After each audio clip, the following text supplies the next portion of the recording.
Okay. Take a picture. See. Wanna get a photo? Turn around. Turn around. Talk to you first. Look at me. Look at me. Look at it. Okay. There we go. Ready? 1, 2, 3. Larry. Wow. Cheers. Wow. Okay. So, yeah. So to start the tour, we're gonna start off with our Great King Award behind you guys here.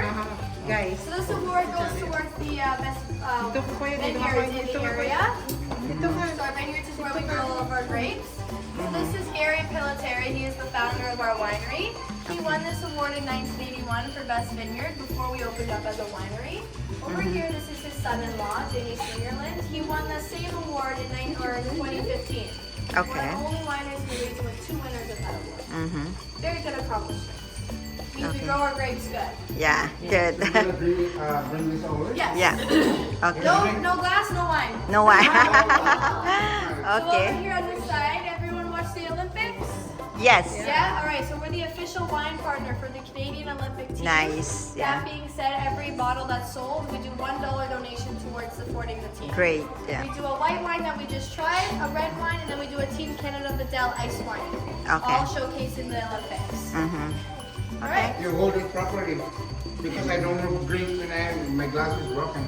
Alright, so over here, this is a nice family photo for you guys of the Pillitteri Wow. family. Oh, wow. We have Mary and Nina Pillitteri up in here in the front. They both originated from Sicily, a small little town called Roccamudo. They migrated here around 1940, 1950s.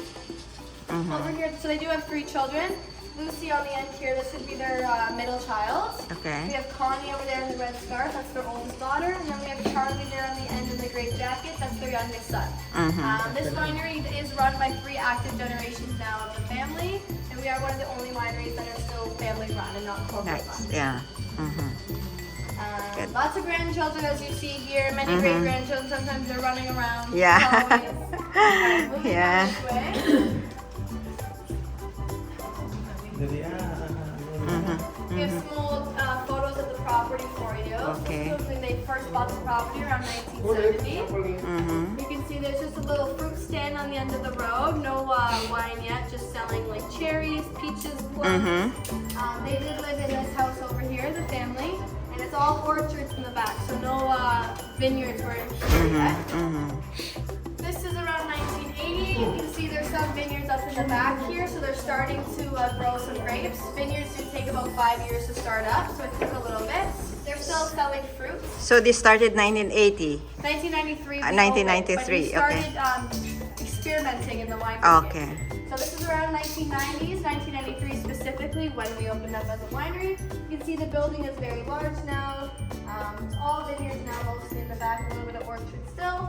And then we have a more updated photo around 2010. We're mostly vineyards now. We have our production building in the back. We're going to go in. This is where we make all of our wine. And then we have our machinery building. And then this is our whole winery now. So we're standing just about right here. Okay. They've grown a lot. Yes. And then they do live on the property still, but they live in this house, so it's all renovated. Just so they can watch over. Yeah. Alright, let's head on to the Okay. vineyard now.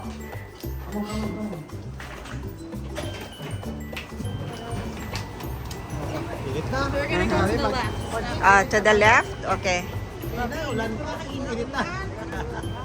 So this is the vineyard. Awa, butang mata ni Plato sa dugangan ka naman. Oo. Init natin. Barrel naman no, Plato barrel na.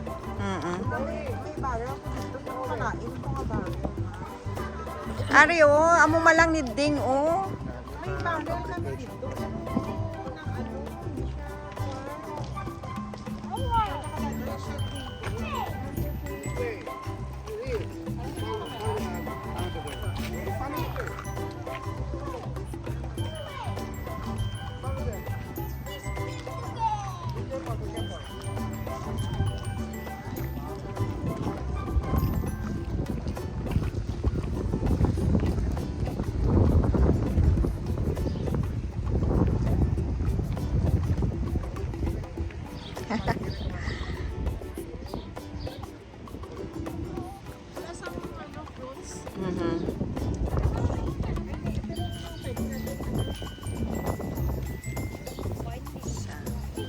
Alright, so this is our vineyard. Wow. However, across our 5 different estates, we have 185 growing acres of vines. The first vine you see here, this is a Riddell vine. This is what we use to make our most popular ice wine. If you guys try it, you can see there's budding on here. These are going to be harvested typically in the winter time because we use it for our ice wine. Over here, this is a Cabernet Sauvignon vine. This goes all the way to the back of our property. Cab Sauv has a very distinct leaf to it. If you want to take a close look at it, you can see the vine. All those bunches here, we're going to harvest these around middle of September. That's when the wine harvesting happens. Ripen. You notice that all vineyards are planted the same way. This is because we plant from north to south to optimize the sun exposure. When it rises east to west, this is how it gets its full sunlight. Grapes do need 100 days of full sunlight in order to be harvested. This is how we eliminate acidity in the grapes. If it rains a lot or it's very cold, we're going to have higher acidity and it's going to be so great for making red wine. Okay. If you notice plants at the ends of our vines, we have rose bushes. Way back when, this is how they would use to depict the vine health. So if the rose bush was dying, that essentially meant that the vine was healthy. This is because the vines like to sort of dry out and almost suffer during the hot summer, so they reach deep down into the soil and they grab those nutrients. So far, the soil is not. Sorry, Yeah. this is Kelly. It's okay. Hi. Hi. Okay. So far, and there's no nutrients left in the soil for our vines to take from, then we have to figure out reproducing. Okay. Yes, these will all get picked in September. And we'll use harvesting machines and we'll also hand pick the grapes depending on what wines we're making. So any of our reserve wines, so really, really good red or ice wines, is going to get hand picked. Oh, so you cannot use any harvesting instrument for wine, for ice wine? So, no, not for ice wine. Those all get hand picked. It has to be hand-picked. Yes. Okay. It has to be about -8 for Oh. 3 days before we hand pick them. So we can hand Wow. pick them in the middle of the night if we have to. Wow. Yeah. As you can see back over there, I know the vines are kind of tall, but we have these wind machines. They cover about 15 acres each. This is how we help with the frost prevention in that spring and winter time on the vines. So since hot air rises, we'll kick on those machines. It's going to take the hot air from above and push it back down. This will push out all the cold air and help increase temperatures by about 5 degrees. Just melting off that frost on our grapes to preserve them. Okay. Alright. Good. We're going to head in harvesting. We have crushing and destemming, fermentation, filtration, and then we have aging and bottling. So we start off with harvesting all of our grapes. Those are going to come in with the machine called the hopper. We're going to throw all those grapes onto our silver elevator over there. This is what's going to move all the grapes up into the crusher and destemmer, where all the grapes are going to get crushed and destemmed. After that, we're going to put all of those crushed and destemmed grapes right into the press. If they're a white wine grape, this is where the juice is going to get pressed out of the skins. That leftover skin and log is going to go back into our soil. We're actually going to take that pressed juice and add it into our first fermented. You mean all the peel? The Yeah, peel will the go. skin will go Okay. in the soil. Okay. Yeah. And then the juice from the press is going to go into the big fermentation tanks over there in the front for our white wine. Okay. For our red wine, after they're crushed and destemmed, they're actually going to go into our automated pump over tanks in the back with Okay. those skins on. This is where we're going to extract the color and the tannins for our red wine. So when they're sitting in those pump over tanks, this is called maceration. This is the time. What? Maceration. Maceration. Maceration is when the red wine sits with the skins. That's Okay. what that process is called.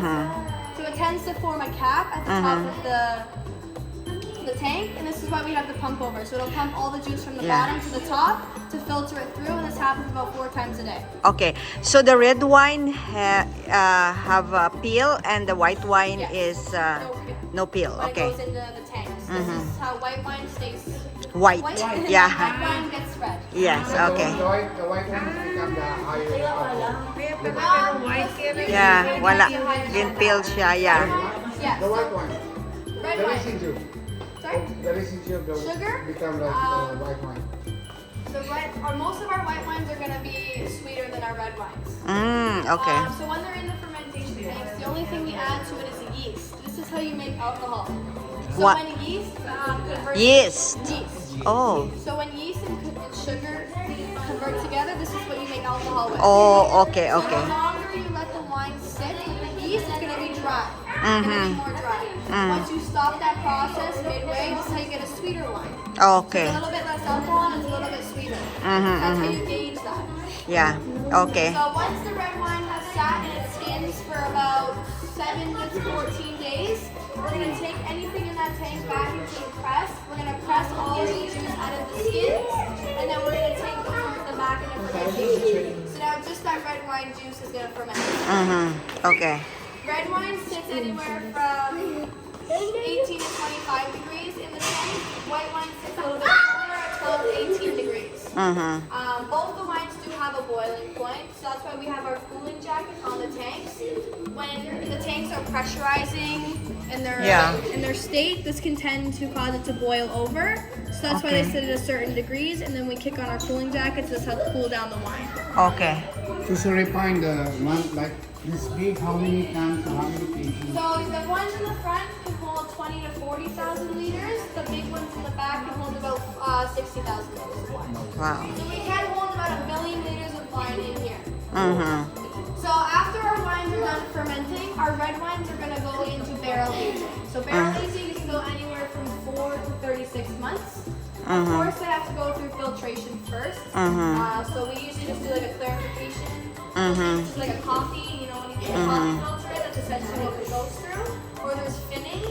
Finning's a different process. This is where you take all of the sediments out, and it's a bit of a longer process. And then you have rocks and those little in the water, and you pull it out. So you cannot bottle that directly from No, it has to go through to clarification. the Take all okay. the sediments out. Okay.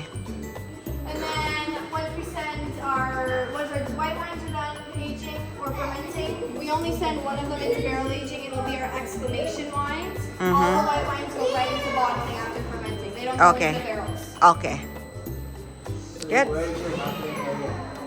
don't show that in this tour, unfortunately. It's located in the back. It's not very exciting. I've been on it. So it gives all access to going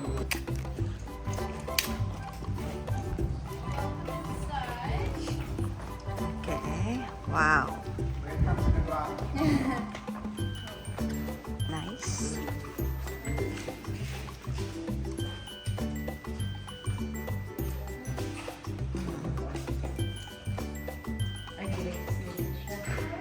So, this big stainless steel sculpture you're looking at here, this is what we call a Regina. Regina comes from a Sicilian dialect and it means grapes. A bunch of grapes. Yeah. On the wall over there, you'll notice it's made out of old barrel staves. That's where that smell is coming from. So, our Regina here represents how the family has grown from being a tiny little supermarket plot on a small grape, and now how it's grown to being a big winery state producer of ice wine that it is today. We export our wines to many different countries.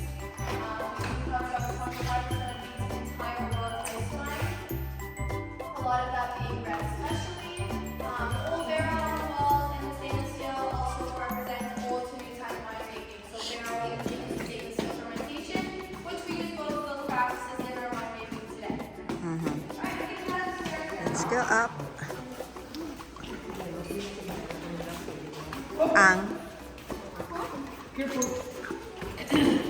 Ang ano din? Ha? Okay lang ah.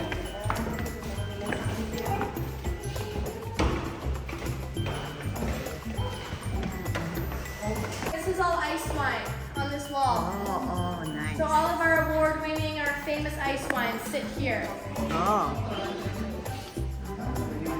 So those are the award-winning ones. Like a ice wine wall of fame. Okay. That's nice. So this one in the middle is from 1988. It's an award-winning, so we actually won that before we opened up as a winery. Oh. So how do you make ice wine? So we let the grapes freeze on the vine over the winter time. When they get pressed, we bring them in. We don't press them in that press upstairs. We press them in a basket press. So it's a lot this bigger one. than that. That's an old one. But it's a very big press. It allows for a much slower and a much more aggressive press. Because the grapes are frozen, you only get about an eye drop of juice from every grape. Sorry? you only get about an eye drop's worth of juice from every single grape that you press. Oh, So you get really? like seven times less the juice than a regular grape. Oh, That's wow. why it's so expensive and it's Yeah, so yeah. hard to make. Mhm. They'll just go through the same fermentation process. Red ice wine will sit with its skin, white ice wine won't. And then only some of our exclamation ice wines will go in barrel aging. So meaning how many grapes you can squeeze That's before you another can question. It just depends how much juice we get from the grapes. But for one bottle? I'm not sure on that calculation. Okay. I believe you get, for 30 bottles of table wine, you only get 12 bottles of ice wine. Sorry, for 30 bottles of. So if you were to make 30 bottles of table wine with the same grapes, you only get 12 bottles of Wow. ice wine. Okay, okay. So it's So it's under half. yeah. Okay. Yeah. Alright, this is gonna open up for you. Oh, nice. Wow. The cellars.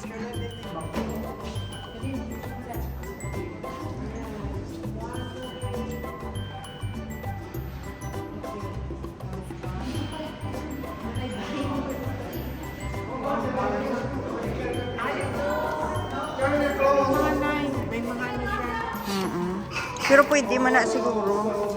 Kuya, Picture. Ay, picture ta. Already one. Capacity down here is about 1,200 barrels. Every single one of our barrels can hold up to 225 liters of wine, which gives us about 300 bottles of wine. 300 bottles. Every one barrel. Yes, 300 bottles, give Wow. or take. We do lose a liter of wine every single month in the barrel due to evaporation. This is called the angel share. Yeah. On the barrel here, it'll tell you what wine is actually aging. So this is a 2022 Cabernet Franc. That's what's sitting in here. Cabernet Franc. So what does this mean? That's just the batch number. Yeah, batch number. How many months? It depends. So this has now been sitting for 2 years. 2 years. Okay. So this one's probably going to be another reserve wine.